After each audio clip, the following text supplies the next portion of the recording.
우리가 이 부분의 말씀을 배울 때, 즉 이스라엘이 망하고 말씀하신 대로 예루살렘으로 귀환할 때부터 그 후에 펼쳐지는 말씀들을 배울 때 놓치지 말고 늘 염두에 두고 있어야 할 것이 있어. 바로 바벨론 포로의 후예들은 분명한 목적이 있어서 유다, 예루살렘으로 귀환해 살고 있다는 사실이야.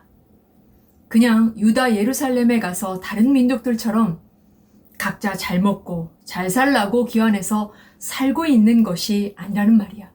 물론 잘 먹고 잘 사는 것도 중요하지. 하지만 이들에겐 이것이 다가 아니라는 말이야.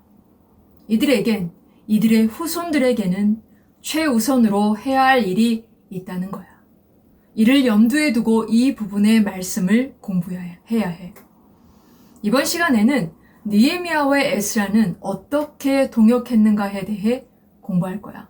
먼저 느헤미야는 어떤 모범을 보였는지, 대적들은 왜 성벽이 완성됐다는 소식을 듣고 두려워했는지, 백성들은 왜 말씀을 듣고 울었는지에 대해 살펴보도록 할 거야.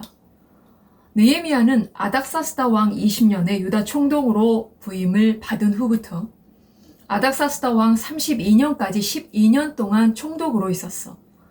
느헤미야 5장 15절에 나보다 먼저 있었던 총독들은 백성에게서 양식과 포도주와 또 은 40세겔을 그들에게서 빼앗았고, 또한 그들의 종자들도 백성을 압제하였으나 나는 하나님을 경외함으로 이같이 행하지 아니하고 라고. 원래 총독은 백성들의 세금을 걷어들여 생활했어.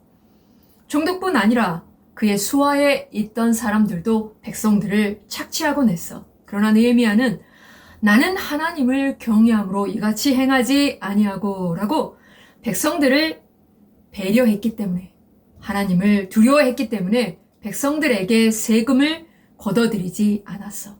나아가 5장 18절에 매일 나를 위하여 소 한 마리와 살찐 양 6마리를 준비하며 닭도 많이 준비하고 열흘에 한 번씩은 각종 포도주를 갖추었나니 비록 이같이 하였을지라도 내가 총독의 녹을 요구하지 아니하였음은 이 백성의 부역이 중함이었더라 라고. 느헤미야와 함께 귀환한 동족들과 부하들이 많았을 것이고 이들에게 들어가는 비용 역시 백성들에게 부담해야 하는 것이었지만 느헤미야는 백성들에게 큰 짐을 지우지 않기 위해 사비로 충당했음을 알 수 있어. 이처럼 느헤미야는 생업도 뒤로하고 밤낮으로 하나님께서 맡기신 일을 감당하고 있는 백성들의 상황과 귀환한 후손들의 어려운 삶을 자기의 유익과 입종보다는 먼저 배려하는, 깊이 헤아리는 참 리더였어.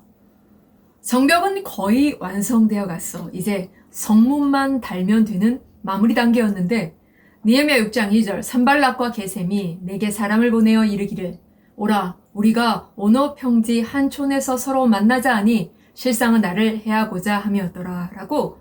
다급해진 대적들은 어떻게든 느헤미야를 방해해서 성벽을 완공하지 못하게 하기 위해 급기야 화해하자고 제안하는 척하면서 느헤미야를 해치려는 계략을 꾸몄지만 느헤미야는 이를 거절했어. 그러나 6장 4절 그들이 4번이나 이같이 내게 사람을 보내되 나는 꼭 같이 대답하였더니 라고. 대적들은 이를 받아들이지 않고 4번씩이나 요청했고 느헤미야는 반복해서 거절했어. 이걸로 그친 것이 아니라 다른 여러 방법으로 음모를 꾸미며 마지막까지 성벽 완공을 집요하게 막으려 했지만 여기에 넘어가지 않고 느헤미야는 계속해서 공사를 진행해 갔어.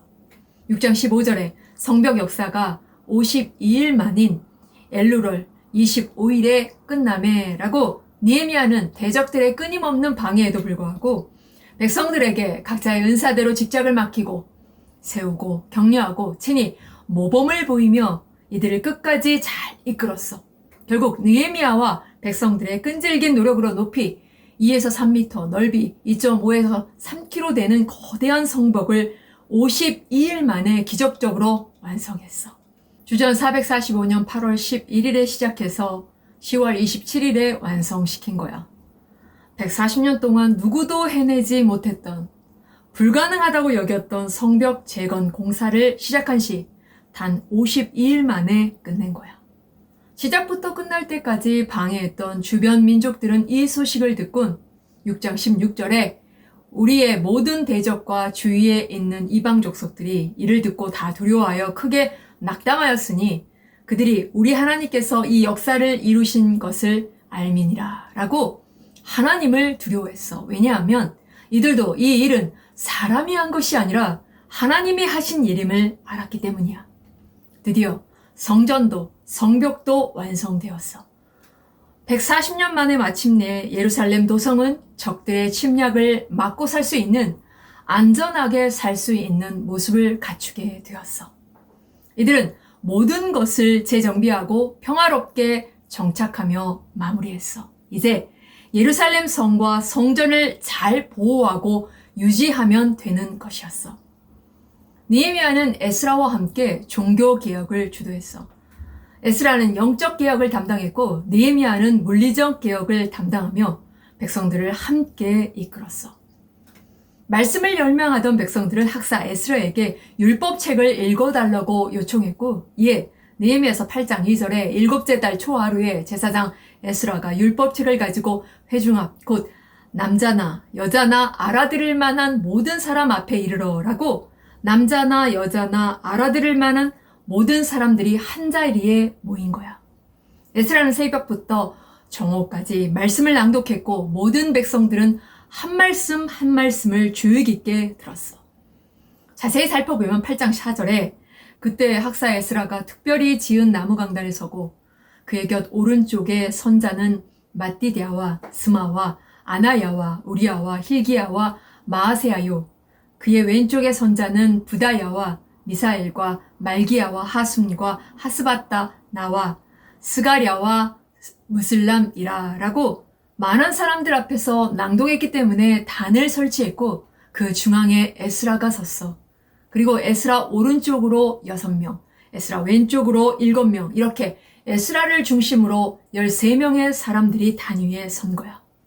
8장 6절에 에스라가 위대하신 하나님 여호와를 송축하며 모든 백성이 손을 들고 아멘 아멘 하고 응답하고 몸을 굽혀 얼굴을 땅에 대고 여호와께 경배하니라 라고 에스라가 율법책을 펴자 모든 백성들이 일어났어. 에스라가 하나님을 성축하자 백성들은 손을 들고 아멘 아멘 외치며 하나님을 경배하는 자세로 몸을 굽혀 얼굴을 땅에 대고 엎드렸고 그런 다음 다시 일어섰어. 에스라가 말씀을 읽으면 8장 7절 예수아와 바니와 세레바와 야민과 악굽과 세부대와 호디야와 마아세야와 그리다와 아사랴와 요사백과 하난과 블라야와 레위 사람들은 백성이 제자리에 서 있는 동안 그들에게 율법을 깨닫게 하였는데 라고 13명의 레위 사람들이 통역하고 뜻을 설명해 주었는데 이는 구약 성경은 히브리어로 되어 있었고 귀환한 후손들은 예루살렘에서 아람어를 쓰고 있었기 때문에 에스라가 히브리어로 말씀을 읽으면 레위 사람들이 아람어로 통역하고 뜻을 설명해 주었던 거야. 9절 백성이 율법의 말씀을 듣고 다 우는지라 총독 느헤미야와 제사장 겸 학사 에스라가 백성을 가르치는 레위 사람들이 모든 백성에게 이르기를 오늘은 너희 하나님 여호와의 성일이니 슬퍼하지 말며 울지 말라 하고 라고 백성들은 말씀을 듣고 하나님 앞에 모두 눈물을 흘렸는데 이는 말씀을 들으면서 하나님의 백성으로서 이때까지 말씀을 알지도 못하는 것에 대해 나아가 자신들이 얼마나 오랜 세월 동안 말씀대로 살지 못했는지에 대해 돌아보며 하나님 앞에 죄스런 마음으로 울었던 거야. 이에 느헤미야와 에스라 그리고 레위 사람들은 오늘은 너희 하나님 여호와의 성일이니 슬퍼하지 말며 울지 말라라고 백성들을 위로하며 10절 느헤미야가 또 그들에게 이르기를 너희는 가서 살찐 것을 먹고 단 것을 마시되 준비하지 못한 자에게는 나누어 주라. 이날은 우리 주의 성일이니 근심하지 말라. 여호와로 인하여 기뻐하는 것이 너희의 힘이니라 하고 라고 하나님으로 말미암아 기뻐하라고 권면했어. 쭉 한번 생각해보자. 예루살렘으로 귀환하고 성전을 재건하고 성읍을 건설하고 성벽을 쌓는 일들은 하나님께서 이미 예레미야를 통해 예언하셨고 고레스 왕을 감동시키시어 명령케 하셨으며 하나님께서 주관하시는 일임을 선언하며 시작하셨어. 그런데 귀환한 후 성벽이 완성된 지금까지 오랜 세월 동안 펼쳐진 일들을 보면 하나님께서 하시는 일이니까 모든 일들이 막힘없이 일사천리로 잘 될 거라고 생각했지만 성전 재건이나 성읍을 만드는 일, 성벽을 쌓는 일 모두 무엇 하나 쉽게 되지 않았어. 언제나 대적들의 방해, 괴롭히는 세력들이 있었고 점점 더 심해갔어. 대적들은 성전 재건과 성읍, 성벽을 세우는 일을 이 세 가지의 일을 거의 100여 년 동안 집요하게 끊임없이 모든 수단과 방법을 동원해 방해하고 괴롭혔어.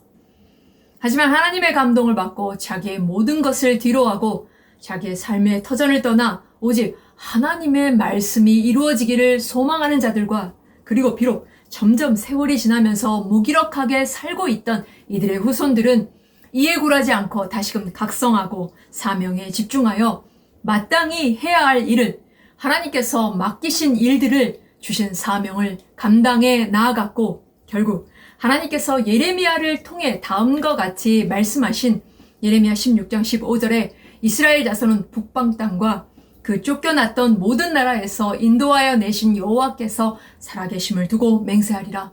내가 그들을 그들의 조상들에게 준 그들의 땅으로 인도하여 드리리라. 예레미야서 50장 19절부터 20절에 이스라엘을 다시 그의 목장으로 돌아가게 하리니 그가 갈멜과 바산에서 양을 기를 것이며 그의 마음이 에브라임과 길르앗산에서 만족하리라. 여호와의 말씀이니라. 그날 그때에는 이스라엘의 죄악을 찾을지라도 없겠고 유다의 죄를 찾을지라도 찾아내지 못하리니 이는 내가 남긴 자를 용서할 것임이라 라고 이로써 예레미야를 통해 이스라엘의 회복을 약속하셨던 하나님의 말씀이 느헤미야와 에스라를 중심으로 이들을 통해 이루어지게 된 거야. 알겠지?